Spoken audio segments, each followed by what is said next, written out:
কে পাঠিয়েছে তোকে? ইসকা পাঠিয়েছে। কাজের জন্য? তিনটে প্রশ্ন যদি উত্তর দিতে পারিস তাহলে তোর কাজ কনফার্ম। বলো। আচ্ছা বল তো 2 এ 2 কত হয়? 4। 4। ঠিক আছে। আচ্ছা 4 এ 4 এ?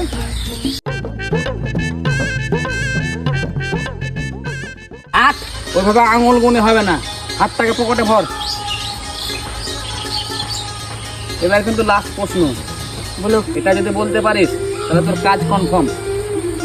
5 এ 5 এ কত হয়?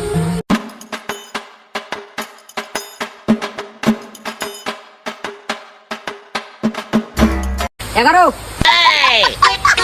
11?